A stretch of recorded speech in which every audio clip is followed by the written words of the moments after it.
Halo, kami dari kelompok 7 ingin mempresentasikan hasil diskusi kami mengenai peran pemerintah pada media sosial.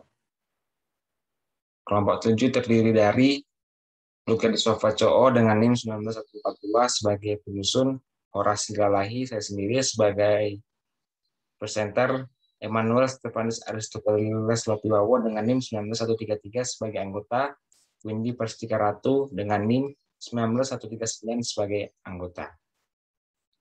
Masuk ke pembahasan peran pemerintah pada media sosial, khusus pada kasus pemblokiran aktor oleh pemerintah Cina. Dunia hiburan Cina alias Tiongkok tengah bergejolak setelah munculnya kasus mantan idola K-pop Chris Wu hingga menjadi perhatian internasional. Chris Wu terlibat kasus pemerkosaan dan lebih dari 30 perempuan termasuk di bawah umur yang kebanyakan adalah penggemarnya disertai ancaman.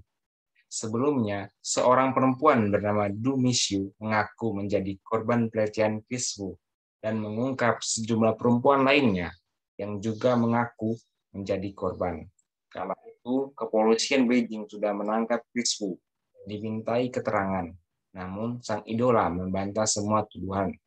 Tapi semakin banyak korban yang muncul, dugaan kejahatan seks saat ini sedang diselidiki oleh Biro Keamanan Publik Beijing dan pihak berwenang lainnya. Saat investigasi soal kasus pemerkosaan di Cina, seorang perempuan lain yang berasal dari Los Angeles muncul dan mengaku sebagai korban. Perempuan berinisial A tersebut mengaku sebagai korban kekerasan seksual yang dilakukan oleh Chris Wu di Amerika Serikat beberapa tahun lalu. Secara detail, A mengaku dilecehkan bahkan sebelum usianya menginjak 18 tahun. Kala itu ia menghadiri fan meeting Chris Wu di Los Angeles dan akun WeChat. Saat bertemu kedua kalinya, Chris Wu melakukan pelecehan seksual kepadanya. Hakim Pengadilan Distrik Chan Hyong di Beijing menyebut Chris Wu sudah resmi ditangkap atas dugaan pemerkosaan. Ia ditahan oleh kepolisian Beijing pada tanggal 31 Agustus 2021 dan secara resmi ditangkap pada tanggal 16 Agustus 2021 atas dugaan pemerkosaan dan menyatakan bahwa Chris Wu tidak akan mendapat pengecualian hukuman karena popularitasnya sebagai seorang selebriti.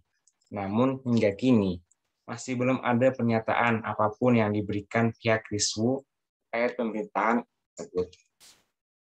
Pemilik nama Wu Yifan ini kehilangan banyak kontrak iklan dengan brand-brand terkenal.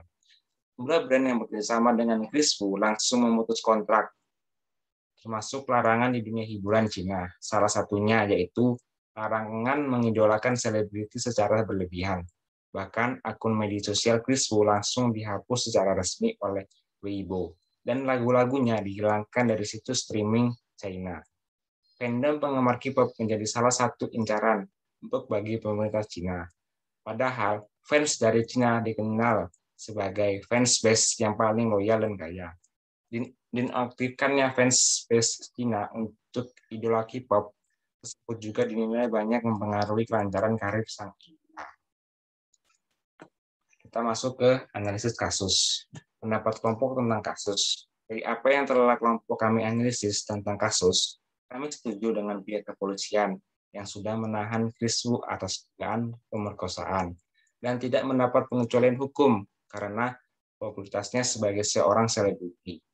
Karena ini juga dapat menjadi pembelajaran bahwa hukum berlaku bagi semua orang. Tidak terkecuali seberapa terkenalnya seseorang yang melanggar hukum harus tetap dihukum sesuai dengan hukum yang berlaku di suatu negara. Penyebab dan solusi suatu permasalahan. Kelompok kami menemukan penyebab terjadinya kasus tersebut, yaitu Chris Wu memiliki akun WeChat untuk dibuat untuk mencari gadis-gadis di bawah umur dan memiliki standar tertentu seperti gadis yang harus lahir pada tahun 2000-an atau sekitar usia di mana mereka tengah mengikuti ujian masuk perguruan tinggi. Menggunakan pendekatan yang sama, mengatakan mengelarkan audisi untuk model atau artis baru untuk agensi. Untuk memastikan mereka datang, setelah bertemu kediaman pribadi, Facebook mengajak minum dan memaksa mereka melakukan hal tersebut. Solusi yang dapat kami berikan yaitu jangan menggunakan akun media sosial untuk hal yang kurang pantas. Tidak boleh cepat mempercayai orang yang baru dikenal di media sosial, walaupun ia mengaku sebagai selebriti ataupun orang yang terkenal. Karena tidak sedikit orang yang menyukai pada pencitraan sempurna yang palsu. Sekian presentasi dari kelompok kami. Mohon maaf jika ada kata-kata yang salah. Saya akhiri. Terima kasih.